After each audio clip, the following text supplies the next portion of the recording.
Bab 896. Coba kamu sentuh dia. Di dalam sekolah tinggi dimensi luas, wajah Stevie sangat jelek.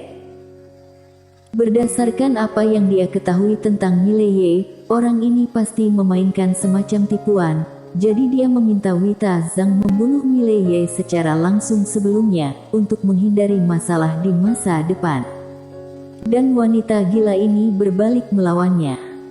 Wanita gila ini. Stevie menghela nafas pelan. Bagaimanapun juga, wanita ini tetap menjaga sekolah tinggi dimensi luas. Dan kali ini, jika wanita ini tidak muncul, sekolah tinggi dimensi luas akan terbunuh lebih banyak orang. Adapun formasi besar sekolah tinggi dimensi luas, tidak dapat dipindahkan kecuali benar-benar diperlukan. Karena itu mengejutkan. Sekali digunakan, sekolah tinggi dimensi luas tidak memiliki kartu truf terakhir, maka sekolah tinggi dimensi luas akan kehilangan statusnya saat ini. Apalagi banyak kekuatan yang akan mengincar sekolah tinggi dimensi luas. Oleh karena itu, formasi hebat itu tidak boleh digunakan dengan mudah, karena dengan kekuatan sekolah tinggi dimensi luas saat ini, hanya dapat diaktifkan paling lama setahun sekali. Stevie menarik kembali pikirannya, dia melihat ke kejauhan, dia ragu-ragu sejenak, dan kemudian masih tidak mengikuti. Dia takut kalau mengikuti, urusan malah akan buruk. Bagaimanapun juga, dia bukan wanita normal. Di langit yang jauh, Mileye berjalan dengan memegang pedangnya, dan di sampingnya ada Wita Zhang. Harus diakui bahwa Wita Zhang ini sangat percaya diri. Tentu saja, dia memiliki modal kepercayaan diri ini. Pada saat ini, Wita Zhang tiba-tiba tersenyum dan berkata, "Aku sedikit terkejut bahwa kamu dapat membuat menara kecil itu mengenalimu sebagai tuannya." Mileye berkata, "Aku telah bertemu Melita." Wita Zhang berkata dengan suara rendah, di antara beberapa murid guru, dia adalah satu-satunya yang masih sopan, tetapi sedikit bertele-tele. Dia berbicara kebenaran kepada orang-orang sepanjang hari, otaknya rusak. Mileye melirik Wita Zhang dan berkata lembut dalam hatinya, "Nona Quenlian, bagaimana bisa majikan kamu menyukai wanita gila ini?" Setelah hening sejenak, Quenlian berkata, "Meskipun wanita ini gila, jangan meremehkannya. Aku tidak berbicara tentang kekuatannya, tetapi pengetahuannya hanya sedikit lebih buruk daripada guru, atau dengan kata lain, ilmu pengetahuannya sebanding dengan guru." Mileye sedikit mengernyit, apakah wanita ini sangat berpengetahuan? Quenlian berkata, dia sangat berpengetahuan, dan dia adalah satu-satunya orang di akademi yang berani berdebat dengan majikan. Namun, dia tidak pernah memamerkan pengetahuannya, atau meremehkannya. Dia selalu mengatakan bahwa falsafah majikan di dunia yang mementingkan master ini tidak akan berhasil. Dia juga mengatakan bahwa alasan mengapa alam semesta 5 dimensi begitu harmonis saat itu adalah karena majikan memiliki kekuatan yang kuat. Jika majikan lemah, tidak ada yang akan peduli dengan majikan. Jadi, menurutnya, kekuatan adalah raja. Jika kamu memiliki kekuatan, orang akan mendengarkan alasan kamu. Jika kamu tidak memiliki kekuatan, bahkan jika kamu memiliki alasan, orang lain akan memperlakukan kamu seperti kentut. Mileye terdiam, dan dia harus mengatakan bahwa apa yang dikatakan wanita ini masih masuk akal. Jika seseorang tidak memiliki kekuatan, siapa yang akan menganggap kamu serius? Seperti kata pepatah, jangan pergi ke keramaian tanpa uang, dan jangan memujuk orang jika kamu berbicara enteng. Pada saat ini, Quenlian berkata lagi, wanita ini juga memiliki kekuatan khusus, yaitu Tao idealisme, Tao ciptaannya sendiri, semuanya dilakukan dengan hati, dan dia dapat melakukan apapun yang dipikirkan hatinya. Jadi dia bisa masuk akal jika dia mau, jika tidak ingin masuk akal, dia tidak akan masuk akal. Berbicara tentang ini, dia berhenti, dan kemudian melanjutkan, aku pikir dia sedikit mirip dengan kamu, sama seperti kamu bisa tidak tahu malu jika kamu ingin tidak tahu malu. Mileye berwajah muram, bagaimana caranya orang ini berbicara? Pada saat ini, Wita Zhang tiba-tiba berkata, apakah kamu pernah bertemu guru pendahulu? Mileye menggelengkan kepalanya, aku belum pernah melihatnya sebelumnya. Setelah hening sejenak, Wita Zhang berkata pelan, aku sudah lama mencarinya. Mileye berkata, mengapa dia tiba-tiba menghilang saat itu? Wita Zhang tanpa ekspresi, siapa yang tahu?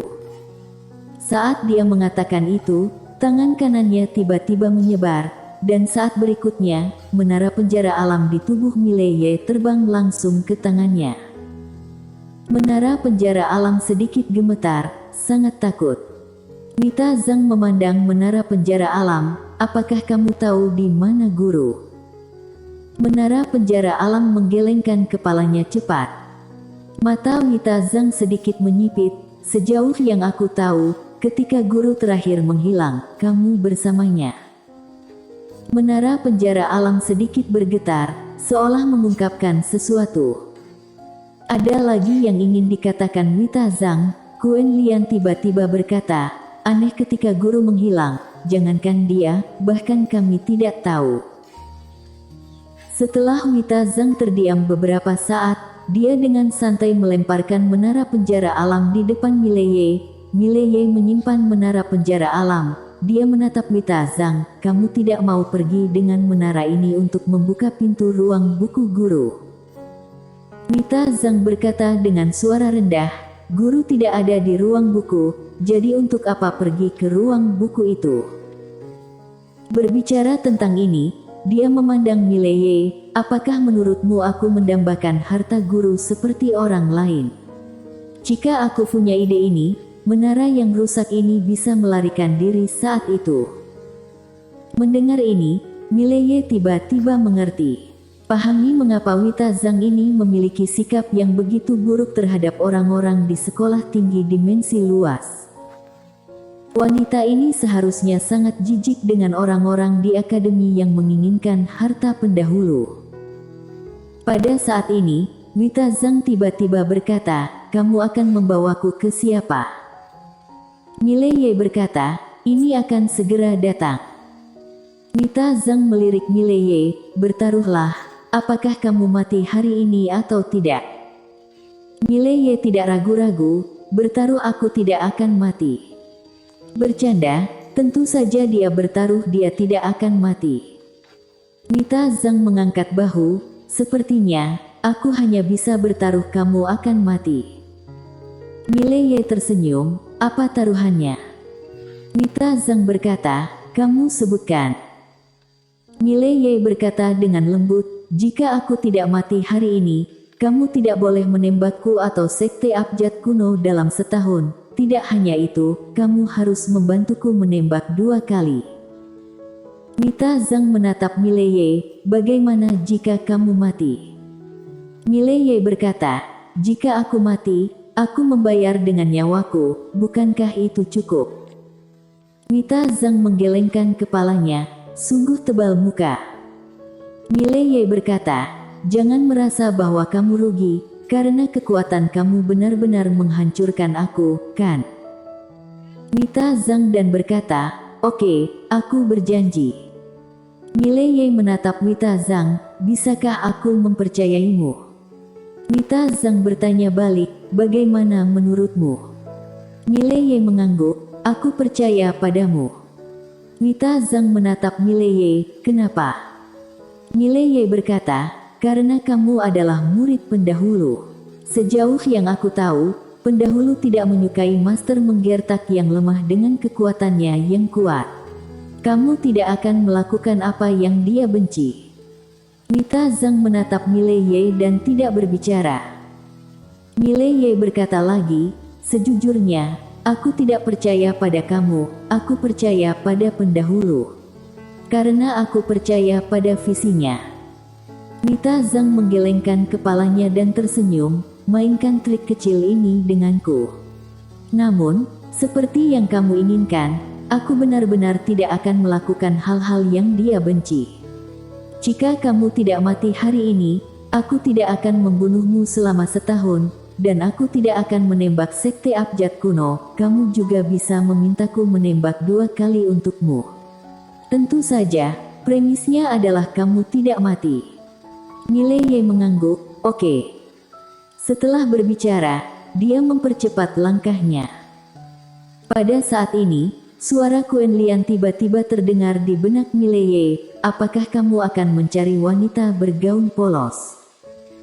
Dia tahu bahwa di antara orang-orang yang Mileye kenal, hanya wanita bergaun polos yang bisa menekan Wita Zhang ini.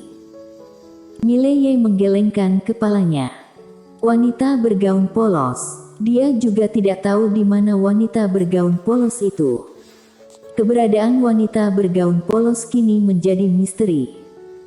Mileye tidak banyak berpikir, dia mempercepat kecepatannya, dan sudut mulut Wita Zhang terangkat sedikit, senyum main-main muncul.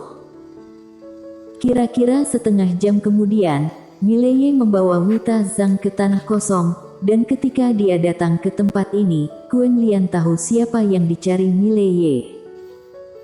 Dan mata Wita Zhang sedikit menyipit. Mileye melihat ke kejauhan, di ujung garis pandangnya, dia bisa melihat pintu gelap, dan di dalam pintu, ada aura suram. Neraka Shuro. Apa yang dia cari kali ini bukanlah orang lain, tapi Lin Siye. Sebenarnya, dia ingin datang ke Lin Siye untuk waktu yang lama, tetapi dia tidak pernah memiliki kesempatan, tetapi sekarang, dia harus datang. Dia tidak ingin meminta perlindungan Lin Siye, tetapi ingin melihat apakah Lin Siye ini masih mantan saudara perempuannya. Jika tidak, maka bukan hal yang buruk untuk mengakhiri hidupnya di tempat ini. Tentu saja, dia masih ingin bertemu dengannya. Lin Siye. Adegan dari masa lalu muncul di benak Mileye. Pada saat ini, Wita Zhang tiba-tiba terkekeh. Neraka Shuro. Mengatakan itu, dia menatap Mileye. Jangan bilang, bantuan yang kamu cari adalah permaisuri Shuro ini. Mileye melihat ke kejauhan, diam. Wita Zhang tersenyum dan berkata lagi, sejauh yang aku tahu, permaisuri Shuro ini adalah orang yang sangat kejam. Mengapa kamu ingin dia membantu kamu? Mileye menggelengkan kepalanya, tidak, aku hanya ingin datang ke sini untuk melihat. Wita Zhang tersenyum, lihat apa? Lihat permaisuri Shuro.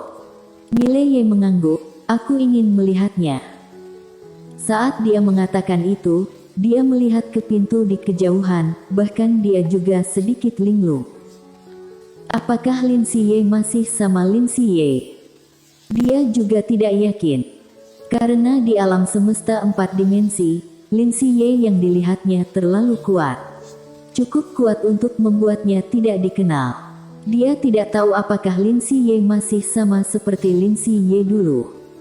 Jika tidak, dia tidak pernah memikirkannya sebelumnya, tetapi sekarang dia melakukannya.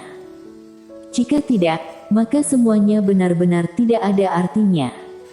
Tujuan terbesarnya datang ke alam semesta 5 dimensi adalah untuk menemukan Lin Siye.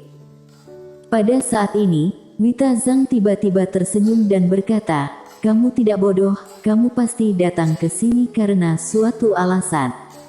Aku ingin tahu, mengapa menurut kamu permaisuri Shuro ini akan membantumu? Mileye tidak berbicara, dia hanya melihat ke kejauhan seperti itu.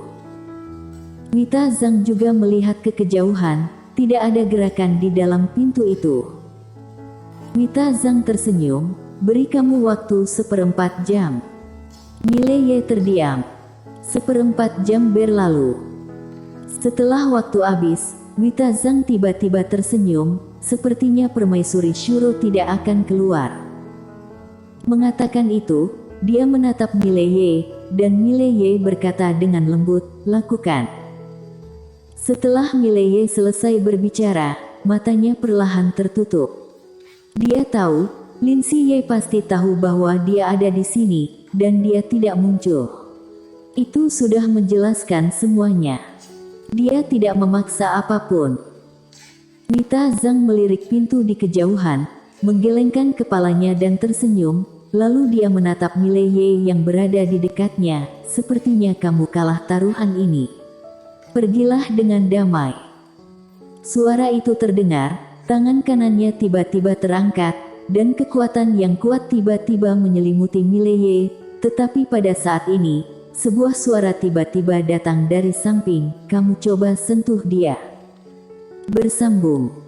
Jangan lupa like, komen dan subscribe. Terima kasih.